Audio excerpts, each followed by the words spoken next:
Hello, my most amazing artists. How are you today? Ready to create! Awesome! Let's get started. Today, you are going to need your art journal. We are going to be working on one of the pages in that, so hopefully you have that with you. If not, you can work on a piece of paper that'll be just fine. Today, our word of the week is shape. Remember what to do when you hear the word of the week. A little woo woo. Woo woo! Shape is an element of art. We are going to be talking about the artist Yayoi Kusama. You can see I have a book here that I am going to share with you. Yayoi Kusama is roughly about 91-ish years old, and she is still creating art till this day. She's working in Japan as an artist, creating art. We're actually going to be looking at her specifically right now for this time of year because she actually has made this giant pumpkin really quite popular with all of these dots on it. I'm going to show it to you, and since it's fall, y'all, we're gonna work on something today that is a little fall inspired. Hopefully you were able to, and if you didn't do it yet, maybe you're gonna get around to it. Get a pumpkin from somewhere. I don't know if you're able to pick pumpkins or just get a pumpkin. I was able to pick up these two cute little pumpkins, which I love so much. They're so cute, and I'm gonna actually use them today while I'm drawing. When you draw, you might decide to watch a video. So today you're gonna watch a video of me drawing and you're gonna follow along. Sometimes when you draw, you might look at the object or subject matter that you're going to draw and then try to draw it based on what you see. Other times when you draw, you might use your imagination. So there are all different ways to kind of channel our creativity and create. So let's get started and check out the book, and then we'll be able to work on our project. Come on. Yayoi Kusama was born in the country of Japan on the island of Honshu in a town called Matsumoto City. An old palace made of wood and stone overlooked a moat where swans swam. The streets were lined with little shops, and snow-capped mountains rose in the distance, swallowing up the sun as it went down in the evening.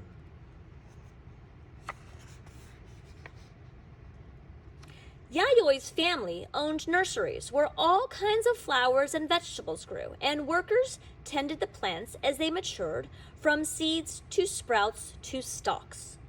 But Yayoi yearned for a different life, far from the countryside. She dreamed about what lay beyond the mountains in places far from Matsumoto City. She longed to leave home and see the world.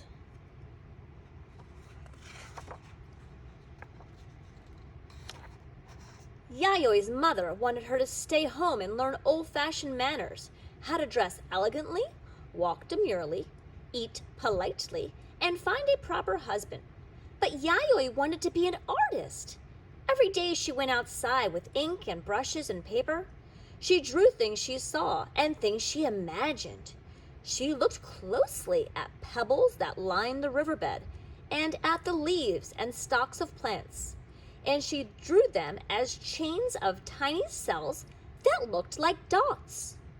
When she was older and studying in art school, her teachers disapproved of her work, and they demanded that Yayoi paint in the traditional, precise Japanese style. She wanted to go where she could live without rules. When she was 28 years old, she packed up her silk kimonos and thousands of drawings and stuffed dollar bills into the toes of her shoes. It was her first airplane trip. There were only 4 other passengers, and the weather was stormy, with rain and lightning. The airplane wobbled and dipped as it flew to America. In New York, Yayoi went to the top of the Empire State Building, the tallest building in a city full of tall buildings. When she looked down, she saw buses and cars and yellow taxis zooming up and down the avenues, and bankers and teachers and artists rushing to work. From up on the 86th floor, they looked like dots. She felt very far from quiet Matsumoto City and her mother's rules. Here it seemed like anything was possible.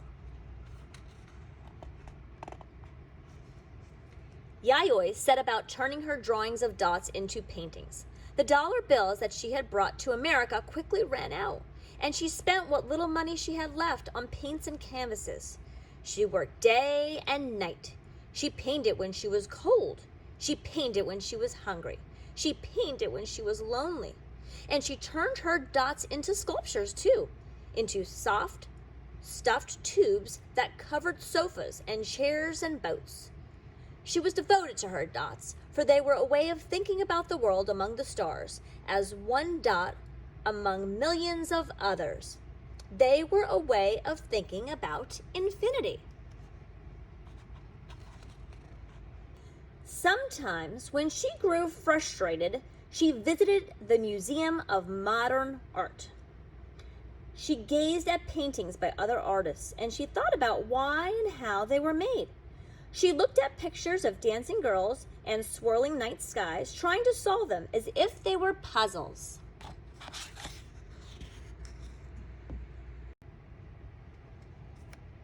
Her paintings seemed so different from those she had seen at MoMA.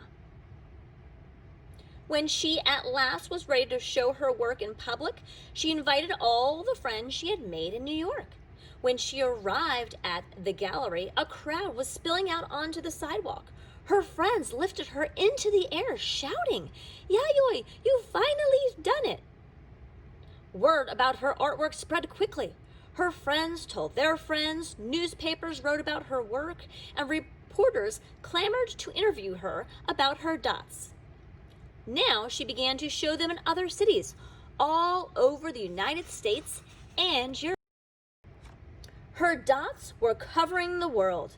They appeared in Venice in thousands of dot-shaped mirrors scattered over a big green lawn, on a pumpkin, on a pier, on dresses and t-shirts, on people walking down the street, and in mirrored rooms where glowing dots were reflected and reflected again.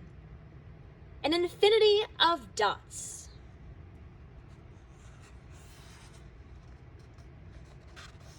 Look at all these amazing dots.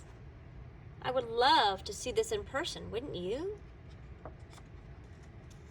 Having visited many countries all over the world, Yayoi returned to Japan. The country had changed since she left, with many different artists changing the old traditional style, as Yayoi had been doing all along. She still lives in Japan, and she continues to paint her dots every day. The end.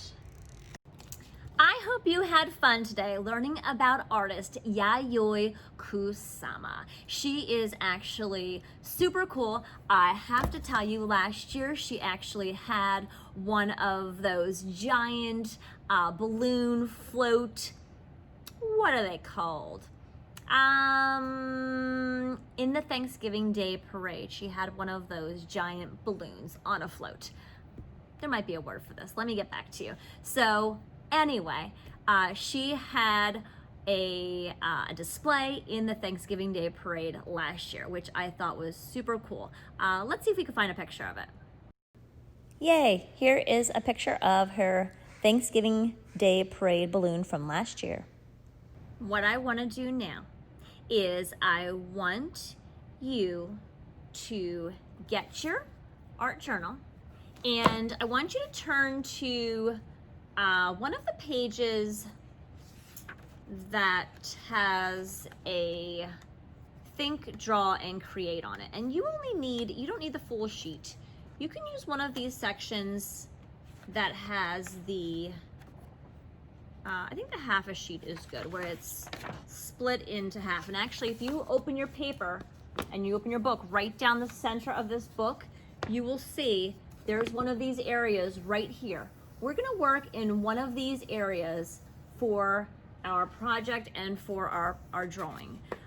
So I actually want you to practice this drawing right now at home to kind of get an idea of drawing a pumpkin, and then when you come to school, we're going to hopefully add on to that and do a couple other fall inspired artworks. So depending on what grade you're in will be what we are going to create.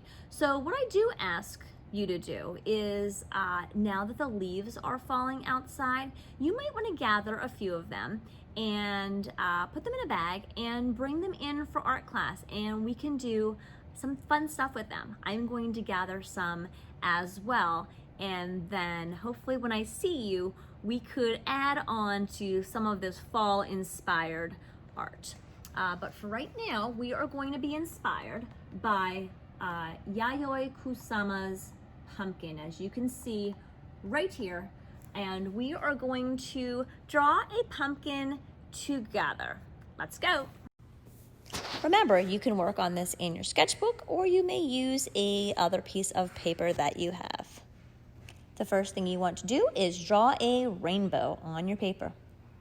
Then you are going to connect each of those ends with a curved line, like so. Then on either side, you want to do another rainbow on each side. And then you're gonna go down and out a little bit on your way down. And then it goes in a little bit and out on your way down. And lastly, again, you wanna put a rainbow on each side, and then bringing that line in a bit and out and all the way down. And on the other side, in, out, and down. Lastly, you want to add the stem to your pumpkin.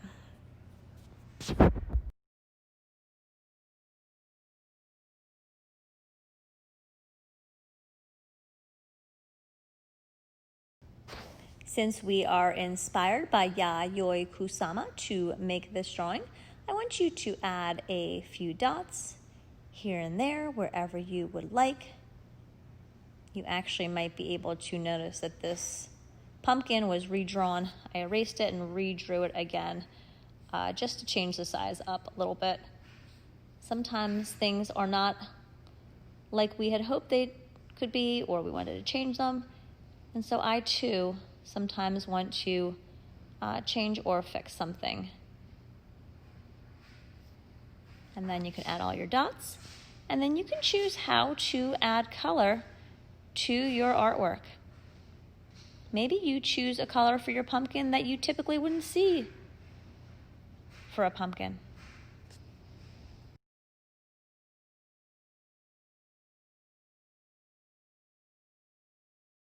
Now remember, as always, when you are done with your drawing and you finished coloring it in, I would love for you to share it with me on Flipgrid if you have the capability to do that, and if you're feeling brave.